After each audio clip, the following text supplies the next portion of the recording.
François Weil, rector de la Academia y canciller de las Universidades de París, señor Barthélemy Joubert, presidente de la Universidad París-Sorbona, estimados profesores de la Sorbona, señor François Gauthier, embajador de Francia en Ecuador, señor Carlos Hatio, embajador del Ecuador en Francia, señoras y señores, los embajadoras y embajadores y miembros del cuerpo diplomático, señoras y señores miembros de la delegación ecuatoriana, señoras y señores, los representantes de la prensa francesa y ecuatoriana, y finalmente, lo más importante, estimados queridos estudiantes y ciudadanos de Europa.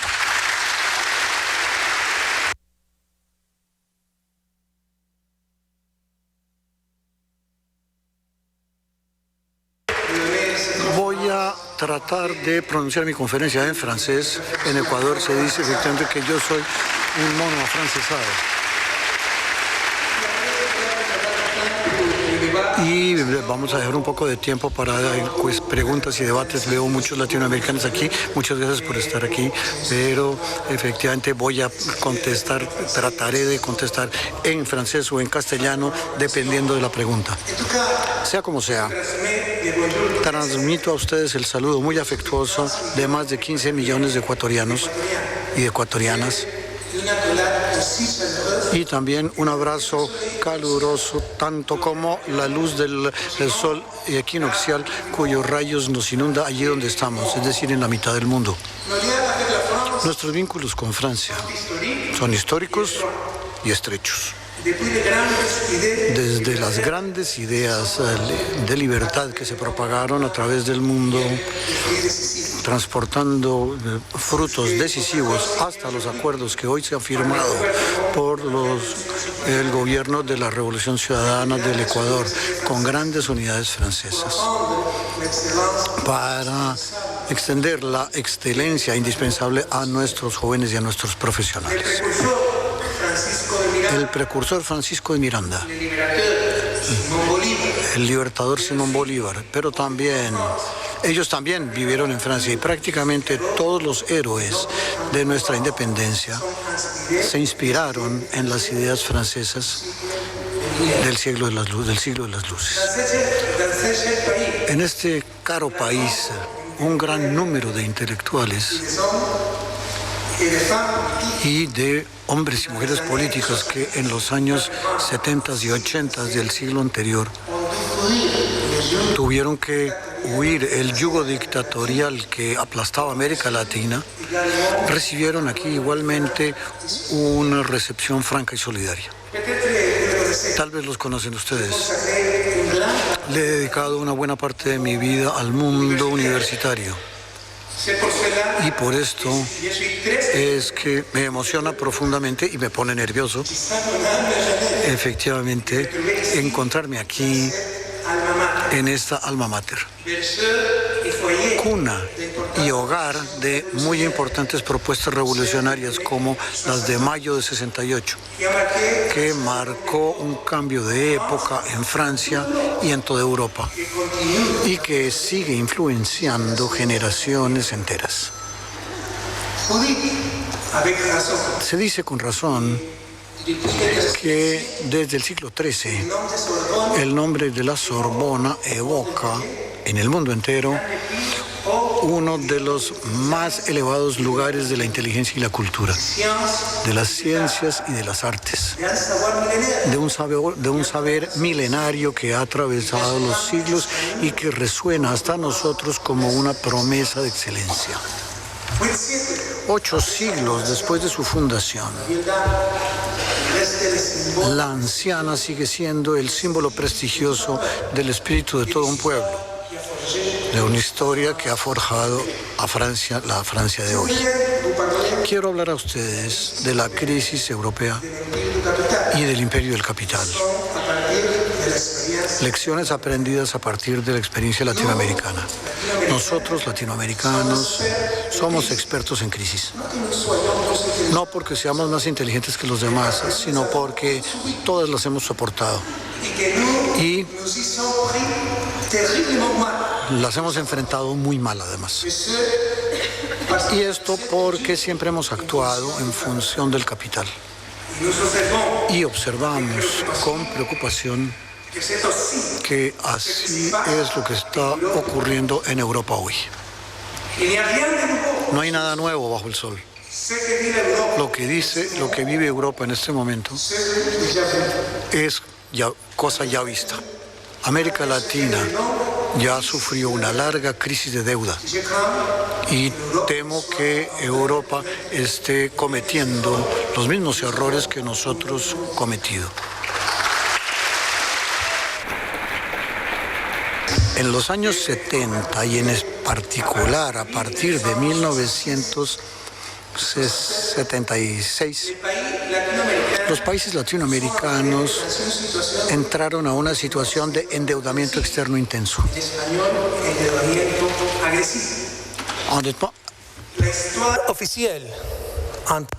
La historia oficial, entre comillas, nos dice que todo este endeudamiento es solamente la consecuencia de gobiernos irresponsables y que se hizo insostenible debido a los desequilibrios que se habían acumulado debido al modelo de desarrollo que había seguido América Latina después de la guerra. Modelo conocido como la industrialización por sustitución de importaciones. Fruto de la Escuela Estructuralista Latinoamericana. Este endeudamiento intensivo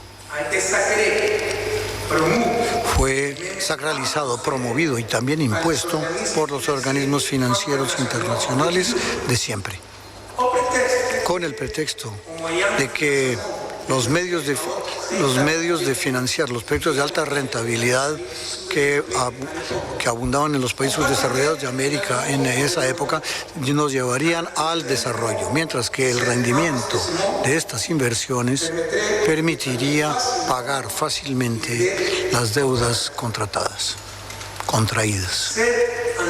Este endeudamiento intensivo duró hasta el viernes 3 de agosto de 1982, cuando México se declaró en incapacidad de seguir pagando el servicio de su deuda externa. Como consecuencia de la insolvencia mexicana, toda América Latina sufrió la suspensión de los préstamos internacionales. Al mismo tiempo, sufrió el aumento brusco de los tipos de interés de la deuda, debido al mayor riesgo de los préstamos concedidos a la región, pero también resultado del gran aumento de los tipos resuelta entre 1980 y 81 por la Federal Reserve de los Estados Unidos para enfrentar las presiones inflacionistas que resultaban de las políticas del presidente Ronald Reagan. Así fue como los empréstitos que se habían contraído a 4 o 6%, pero con tasas flotantes, llegaron a tipos de intereses que llegaron hasta 20%. Mark Twain, escritor norteamericano, tenía mucha razón cuando dijo que un banquero es un tipo que te presta un paraguas cuando hace sol y te lo quita cuando empieza a llover. Así fue como comenzó esta famosa crisis de la deuda. Durante las décadas de los años de la década de los 80, América Latina operó una transferencia neta de recursos de 195 mil millones de dólares a sus acreedores, casi 504 mil millones de dólares en valor actual. Sin embargo, la deuda externa de la región pasó de 223 mil millones de dólares en 1980 a 443 mil millones de dólares en 1991. No debido a nuevos créditos, sino solamente debido a la refinanciación y a la capitalización de los intereses atrasados. América Latina vio cómo se terminaba la década de los años 80 con el mismo nivel de ingreso per cápita que en la mitad de la década de los 70. Por esta razón es que se llama la década perdida para el desarrollo. Aunque en realidad, debido al alcance de la crisis, fue una generación entera la que se perdió. A pesar de las responsabilidades compartidas, los países, entre ellos las burocracias internacionales como el Fondo Monetario Internacional, el Banco Mundial, el Banco Interamericano de Desarrollo y, desde luego, los bancos internacionales privados redujeron todo a un problema de sobrepréstamo, de overborrowing, dijo en inglés, es decir, a un sobreendeudamiento de los gobiernos sin querer asumir nunca sus propias responsabilidades como contrapartida. El overlending, el exceso de crédito concedido en forma irresponsable. La severa crisis fiscal y de deuda externa generada por las transferencias netas de recursos al exterior son el origen de toda una serie de cartas de intención que se impusieron por parte del FMI.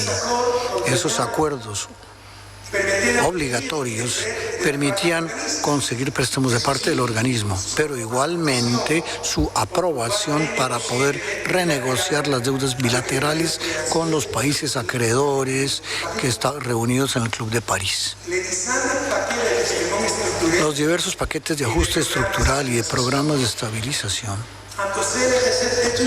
imponían las recetas de siempre: austeridad fiscal, aumento de los precios de los servicios públicos, privatización, etc.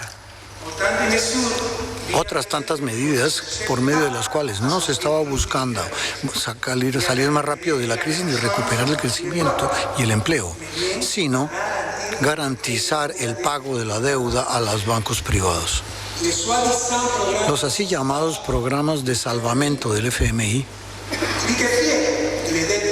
licuaban la deuda comercial, es decir, que por una parte el FMI inyectaba miles de millones de dólares y por otra parte imponía tales programas de ajuste estructural que no dejaba ninguno de estos miles de millones en el país.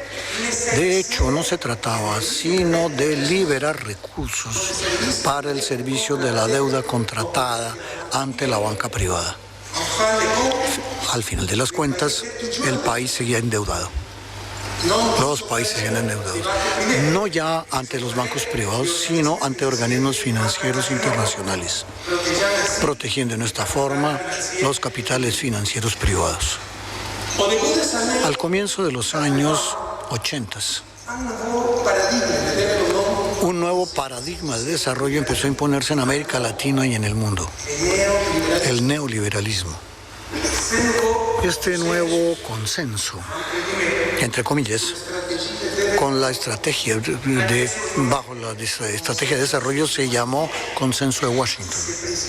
Sus principales ideólogos y promotores fueron los organismos financieros multilaterales, cuya sede estaba en Washington, como el Departamento del Tesoro de los Estados Unidos de América. De acuerdo con la lógica de este nuevo paradigma, las causas de la crisis de América Latina eran la excesiva intervención del Estado en la economía, la ausencia de un sistema adecuado de precios libres y efectivamente el alejamiento de los mercados internacionales, porque entendiéndose que este era el fruto de las exigencias impuestas por el modelo latinoamericano de industrialización por sustitución de importaciones. Consecuencias de la campaña multimillonaria de marketing ideológico que se había lanzado, disfrazada como investigación científica, así como de presiones directas que se ejercieron por el FMI y la Banca Mundial, América Latina pasó de un extremo al otro, de la desconfianza hacia el mercado y la confianza excesiva en el Estado, al libre cambio, a la desreglamentación de los mercados y a la minimización del papel del Estado en la economía. América Latina fue la región donde las reformas estructurales del Consenso de Washington, al cual, para vergüenza nuestra latinoamericanos, efectivamente no participamos, se ejecutaron lo más rápidamente y lo más profundamente. La crisis no fue solamente económica, también fue una crisis de liderazgo y de ideas. Y llegamos incluso a tener miedo de pensar, a temer el pensamiento y aceptar de formas pasivas y absurdas las imposiciones extranjeras. El fundamentalismo neoliberal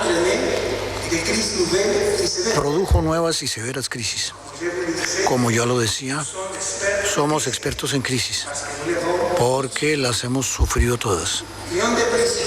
Una de las principales reformas estructurales adoptadas fue la liberalización financiera, que llevó a reducir notablemente el control en el sector bancario, con el pretexto de que el mercado financiero se autorregularía por medio de la competencia. Esta liberalización se produjo en Ecuador en 1994 y tuvo como resultado una muy mala cartera bancaria de préstamos relacionados con los banqueros, caídas de las reservas y numerosas otras irregularidades. Todo esto, conjugado con los choques externos, como la reducción de las exportaciones de langostinos debido a las epidemias, produjo en 1999 el hundimiento del sistema financiero y la quiebra de 16 bancos. En 1998, en pleno impulso neoliberal, se redactó una nueva constitución que establecía la autonomía de la banca central ecuatoriana, que se convirtió entonces en una de las más independientes de la región, teniendo como único objetivo garantizar la estabilidad monetaria. Igualmente se llevó al rango de norma constitucional el mandato legal que existía desde 1992, que prohibía al Banco Central conceder garantías o créditos a instituciones financieras privadas. Artículo 265 de la Constitución de 1998.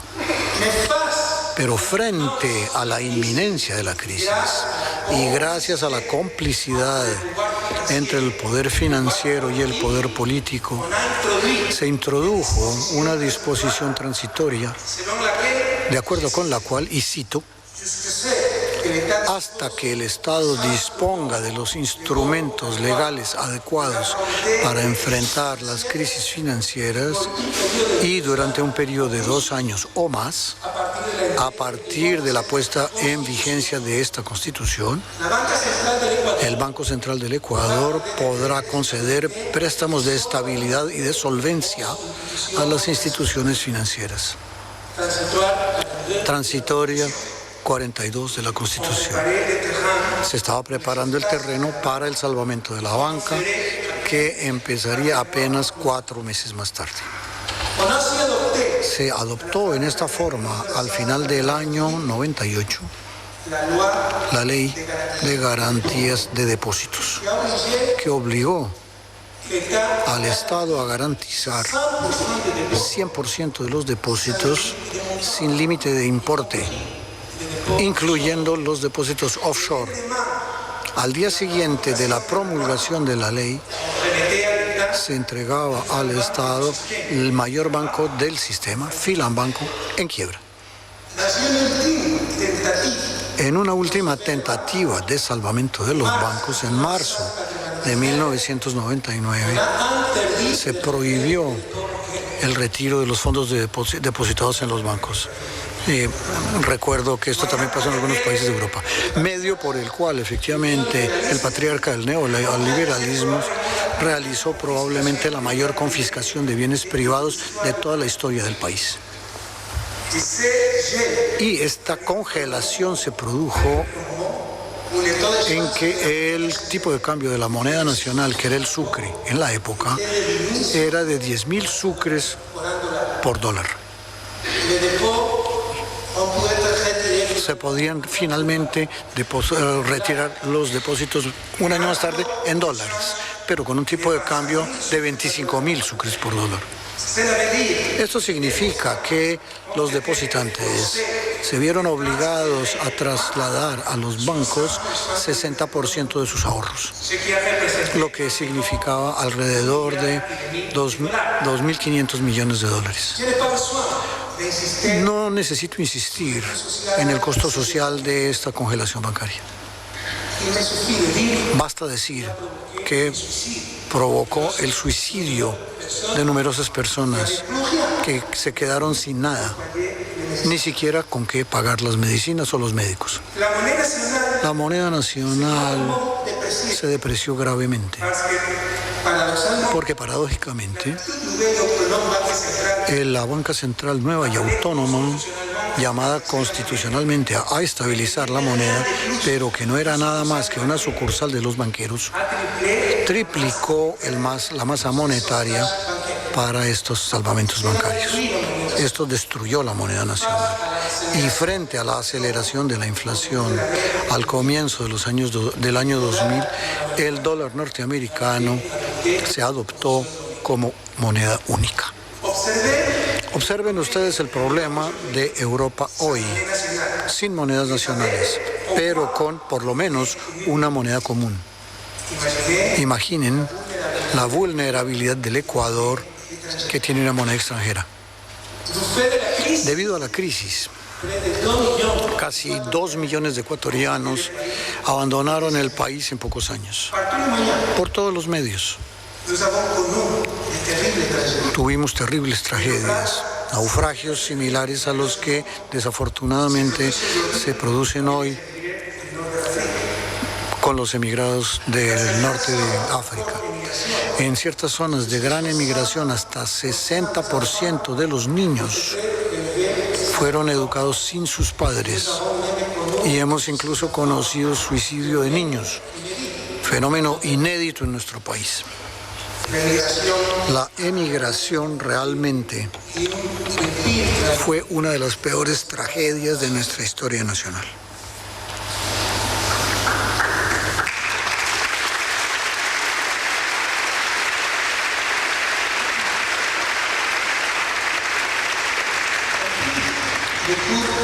Además de los costos económicos, la pérdida de la confianza y la destrucción de la cohesión social fueron incalculables.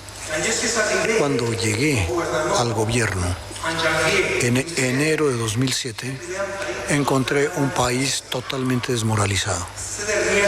Estos últimos años, más allá de los éxitos políticos, sociales y económicos, lo más importante es que hayamos llegado a vencer la desesperación.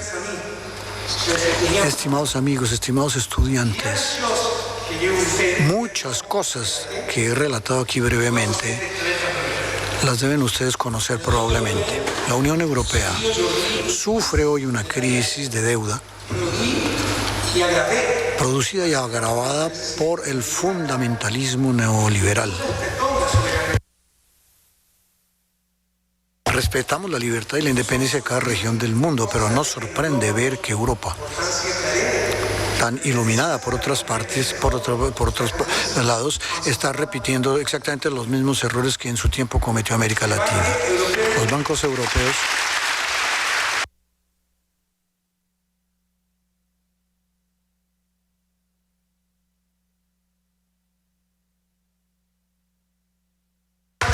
bancos europeos prestaron a Grecia sin darse cuenta que el déficit presupuestario griego era casi 3 veces superior al que se había declarado. Se plantea nuevamente el problema del overborrowing, de sobrepréstamo, y En contrapartida, el problema del sobrepréstamo, del sobrefinanciación. Es como si el capital financiero nunca tuviera responsabilidad alguna, ninguna parte de responsabilidad. De 2010 a 2012, la zona euro y los 27 en ese momento países de la Unión Europea vieron que su economía se reducía durante este periodo. El desempleo llegó a cifras alarmantes. Casi 4 millones de personas perdieron su empleo y más de 6 millones de personas no encuentran trabajo en sus propios países. Entre 2009 y 2012, Portugal, Italia, Grecia, Irlanda y España redujeron sus gastos presupuestarios en 6,4% en promedio. Eso ha perjudicado gravemente los servicios de educación y de salud. Se nos dice que esto se debe a una gran escasez de recursos. Pero basta comparar los 570.000 millones de euros utilizados para salvar al sector financiero para que este argumento pierda cualquier credibilidad.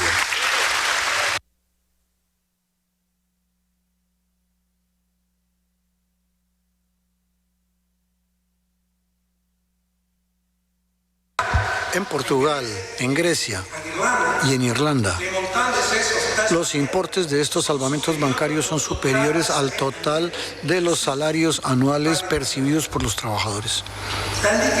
Mientras la crisis golpea duramente millones de ciudadanos, se sigue imponiendo los métodos ortodoxos que han fracasado en todas partes del mundo y que son exactamente lo inverso de lo que es deseable socialmente. Tomemos el ejemplo de Chipre.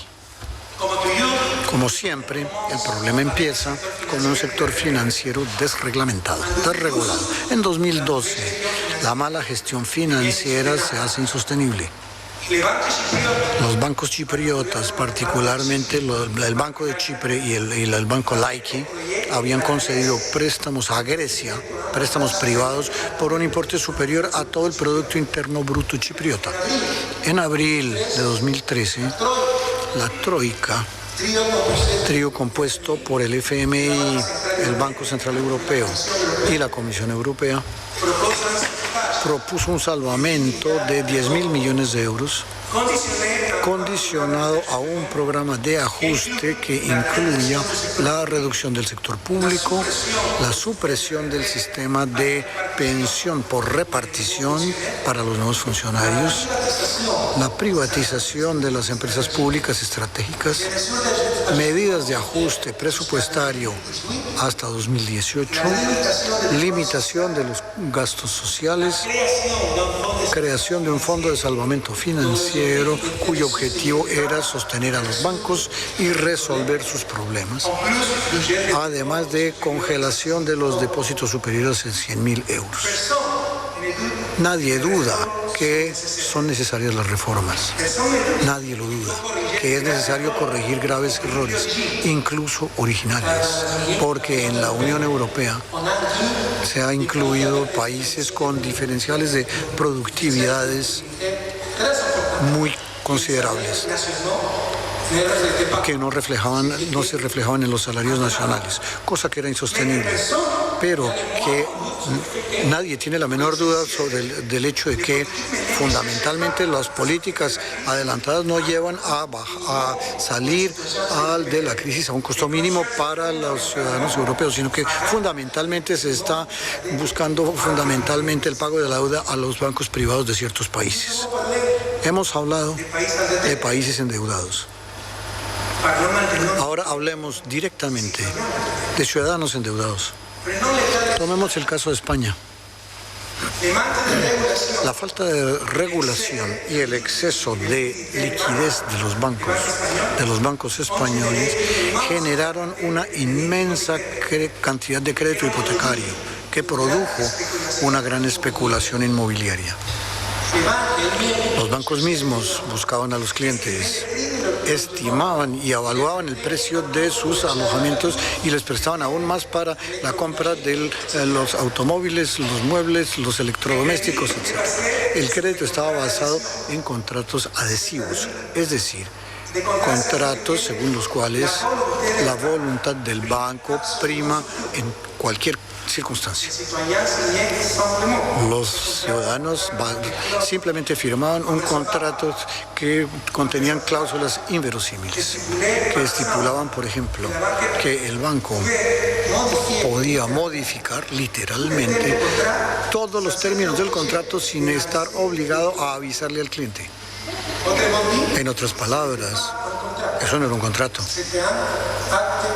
era un acto de sumisión, simple y llanamente.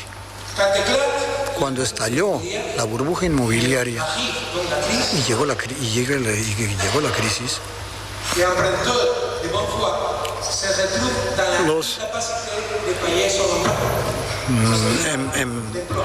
como ya no tenían empleos, las personas que habían tomado préstamos ya no podían pagarlos, se les quitaban sus viviendas, pero obviamente valían mucho menos que cuando lo habían comprado y las familias se encontraron en la calle, además endeudados de por vida. Son los famosos desahucios, c'est-à-dire les délogements. On a recensé. A causa de ellos hubo en el 2012 más de 200.000 expulsiones, que son la razón de un gran número de suicidios en España. Lo que antecede es inmoral en primer término, porque el riesgo tiene que ser asumido básicamente por el capital.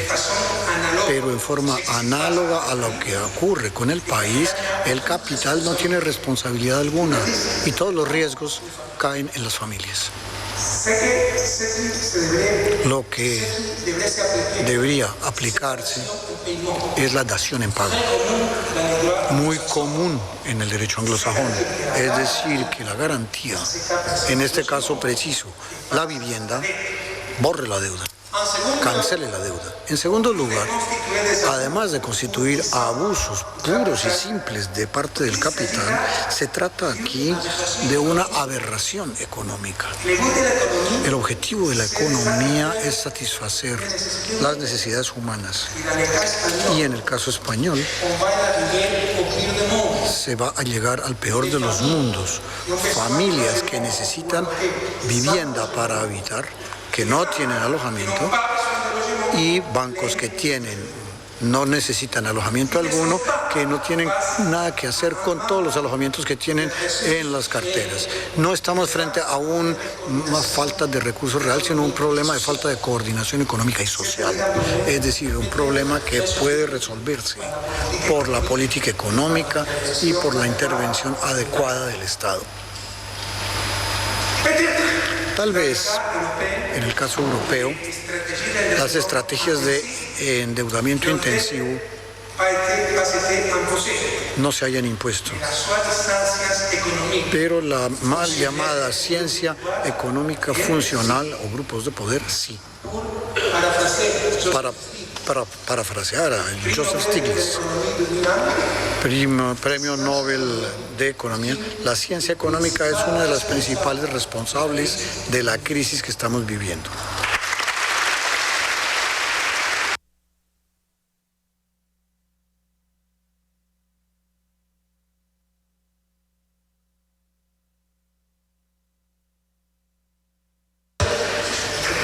Estimados amigos, estimados estudiantes, ¿por qué piensan ustedes que no se aplica lo que es obvio, lo que es evidente?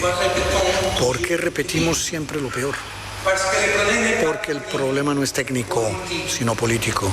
El problema es la relación de fuerza, quienes mandan en una sociedad.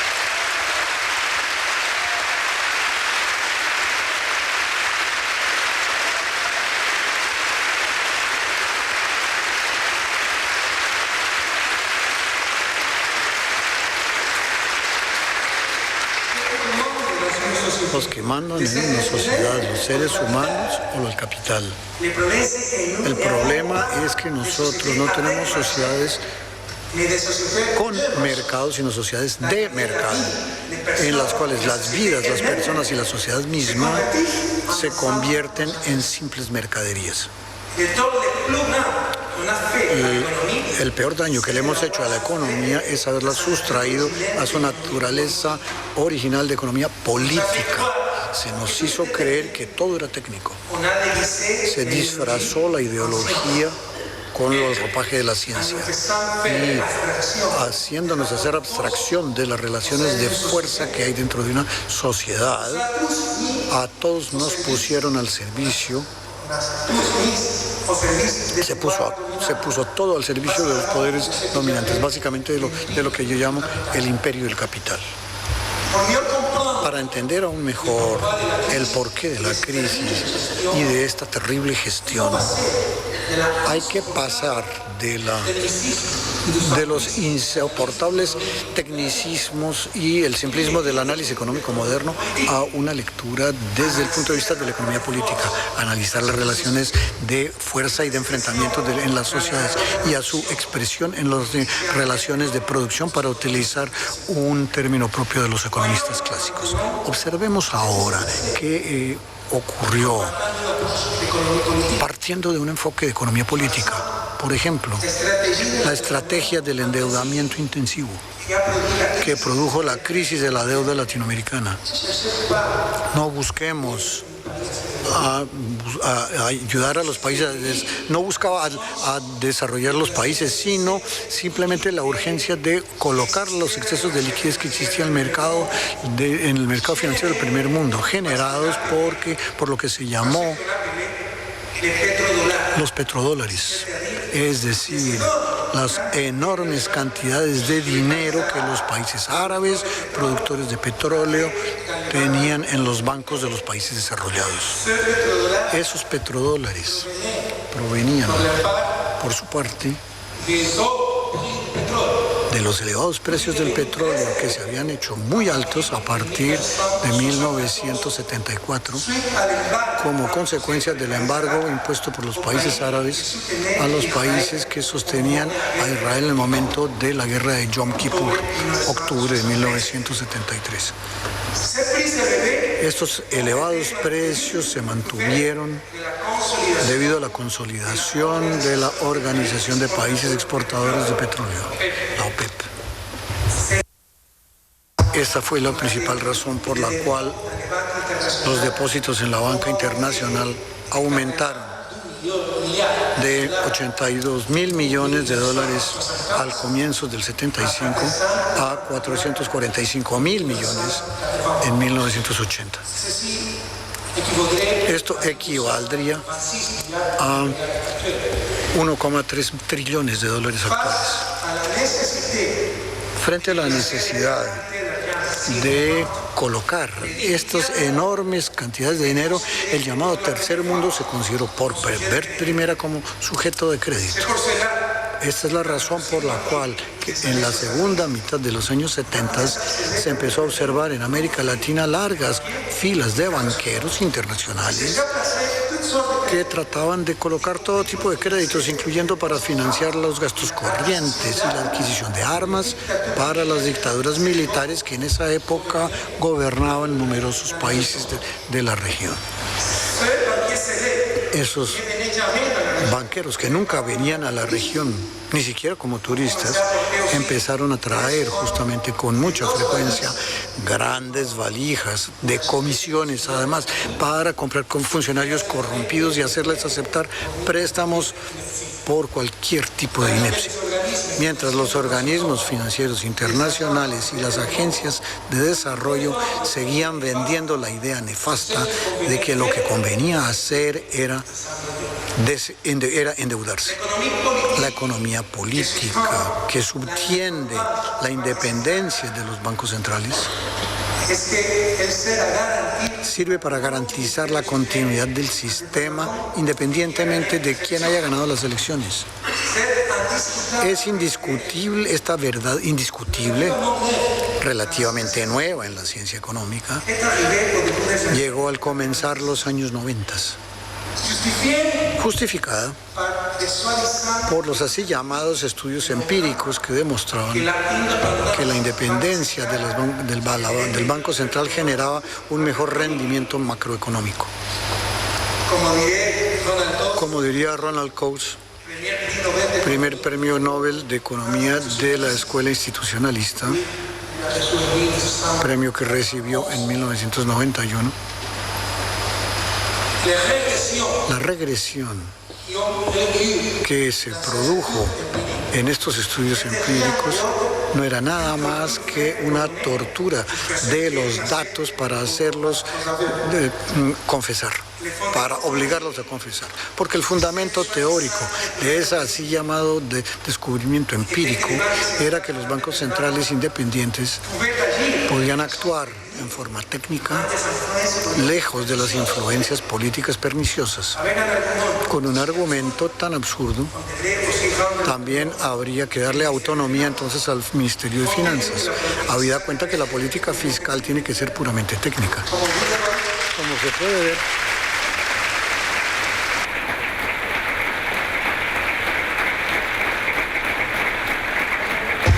Como se puede ver, esta farsa no resiste análisis alguno. Queridos estudiantes, la política económica es justamente eso, política. Su objetivo es salir de una crisis en la forma más rápida posible y al menor costo posible, pero también decidir quién debe asumir los costos. Quienes hacen las políticas económicas deciden quién gana y quién pierde, en función de las relaciones de las fuerzas enfrentadas que representan en forma consciente o inconsciente. Y solamente una vez el juicio de valor correspondiente realizado puede efectivamente empezar a funcionar la parte técnica. La autonomía de la banca central es una simple convención que ha llegado a tales extremos que con mucha frecuencia ocurre que el problema del endeudamiento de un país sea el hecho de las deudas contables contratadas ante los mismos bancos centrales. Bastaría de un golpe de borrador para que haya un nuevo contrato social y salir de la crisis. Esos mitos son parecidos a los del patrón oro. Recuerden ustedes, cuando el presidente norteamericano Richard Nixon lo llevó a su final el 15 de junio de 1971 con el régimen de libre convertibilidad del dólar en oro, mucha gente predijo el final de la civilización occidental. Y sin embargo no ocurrió nada de eso, salvo que la política monetaria y financiera se hicieron más eficaces. No son simples ideas. Ya se han adoptado en Ecuador. La banca central ha salido más próspera que nunca de la crisis de 1999, aunque haya sido una de las principales responsables del desastre. Gracias al poder monopolístico de imprimir moneda que la sociedad le había concedido, esta compraba bonos que había tenido que emitir el gobierno para sostener la garantía de los depósitos y lo que constituyó una deuda multimillonaria ilegítima que se eliminó con una simple transacción contable cuando llegamos al gobierno.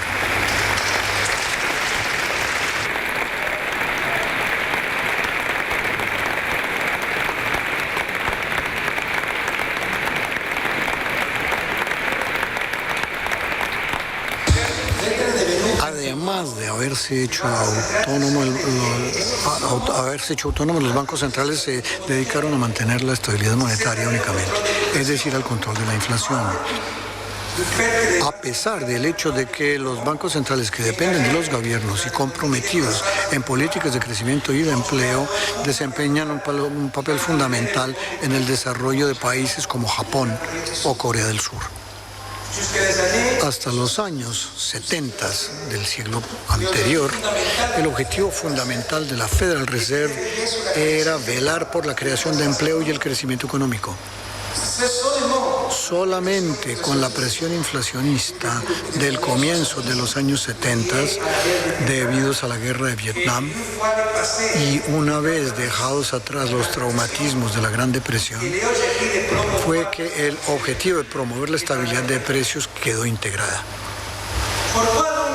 ¿Por qué entonces este control de la inflación como objetivo prioritario y casi exclusivo, digamos, de la política económica? Pues, queridos estudiantes, si contener una inflación demasiado elevada es necesario para el crecimiento, una inflación baja y anticipada, ni teórica ni empíricamente tiene efectos graves en el crecimiento, ni en la distribución en el sector real de la economía. Aún menos si existen compensaciones como de ajustes salariales adecuados para evitar la pérdida de poder de compra real. Así pues, ¿a qué o a quién? ¿A qué intereses obedecen este tipo de políticas? Para contestar a esta pregunta, hay que empezar por indicar que existe un solo impacto resultante de la inflación, que es prácticamente imposible de evitar, que es la pérdida del valor de los activos líquidos. Hay que saber que este impacto no constituye una pérdida social neta, sino una redistribución social, una transferencia de riqueza de quienes tienen activos líquidos hacia la autoridad que emite moneda, que debe responder por la misma cantidad de dinero en términos reales. Esta transferencia se llama inflación. Impuesto inflacionario. Está en la base de la obsesión del control de la inflación, cuyo objetivo es proteger al sector de la economía que posee grandes cantidades de activos líquidos. Ya adivinarán ustedes cuál es ese sector. El sector financiero.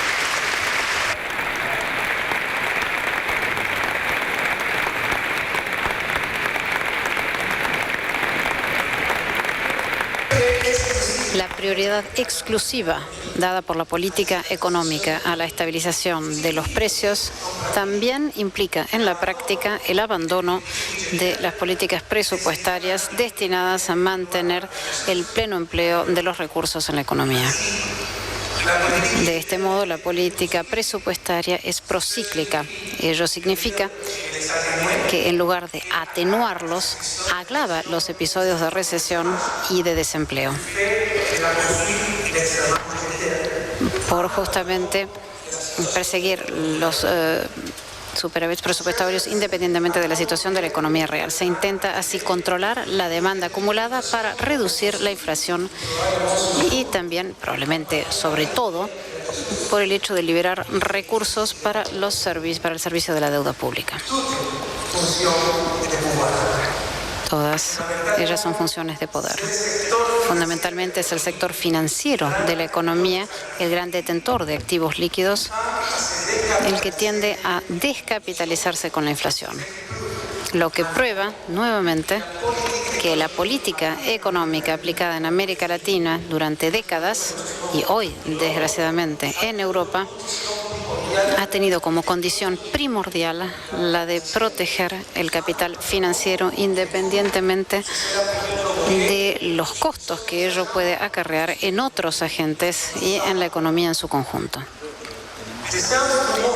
Los instrumentos de política económica actúan como mecanismos de coordinación social y no existe mejor instrumento de coordinación que la moneda. Para mostrarles esto, si hay un desempleado y un puesto de trabajo, basta con asignar un crédito, dar dinero al empleador para que pueda contratar al trabajador y así reactivar la economía.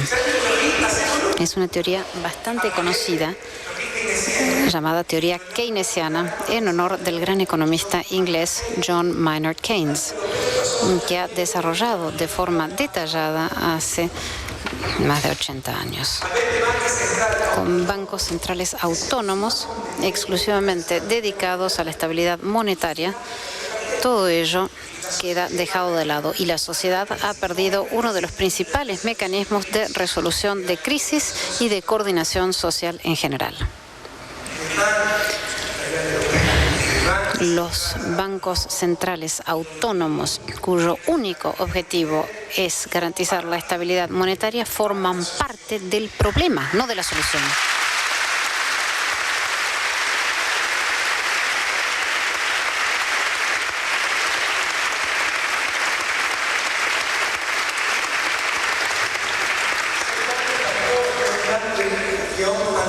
Es uno de los factores que ha evitado que Europa salga más rápidamente de la crisis. Estas políticas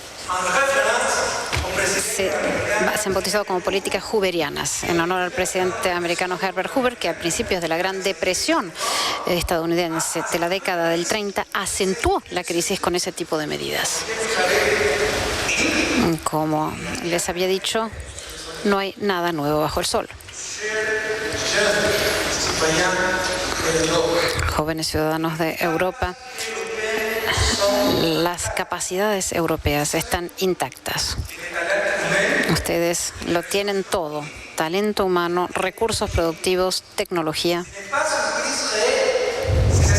No es una crisis real, es una crisis financiera.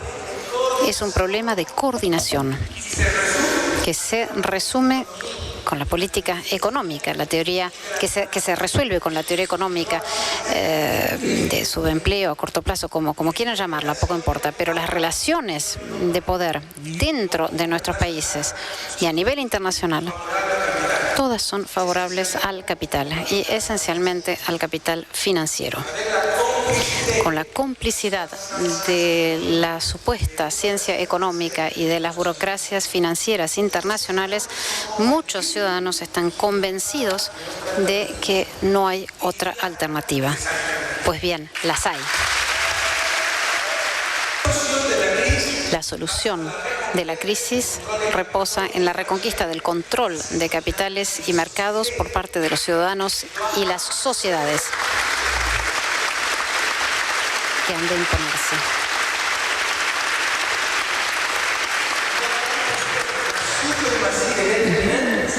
Se ha de imponer la supremacía del ser humano por sobre el capital, de la sociedad por sobre el mercado.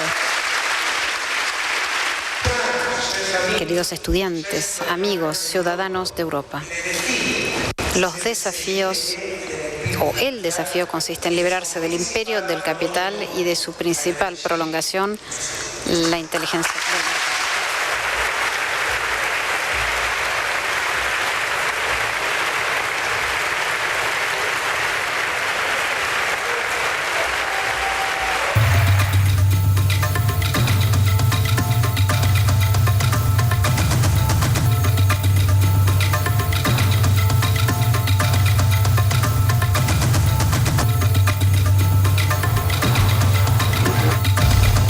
Conéctese a www.elciudadano.gov.es.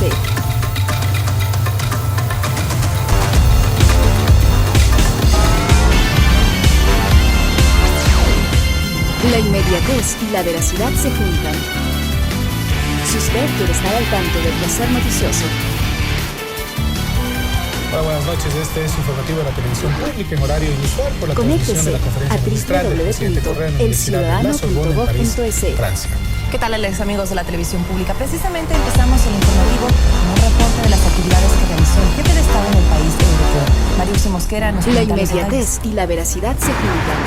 ¿Qué tal, amigos? Muy buenas noches. Los saludamos nuevamente desde París, específicamente desde la avenida La Ópera. Nosotros, como lo habíamos anticipado, ese día miércoles se ha cumplido una agenda muy apretada por parte del presidente de la República, Rafael Correa. Enseguida, un resumen de sus actividades. La primera actividad del presidente Rafael Correa fue la visita al Monumento de la Invalidez, en donde fue recibido por la Guardia de Honor con la marcha protocolaria y el himno nacional de nuestro país. El Palacio Nacional de la Invalidez es el sitio emblemático en el que los heridos de guerra eran atendidos y alberga además la tumba de Napoleón Bonaparte, que también fue visitada por el presidente Correa. Más tarde se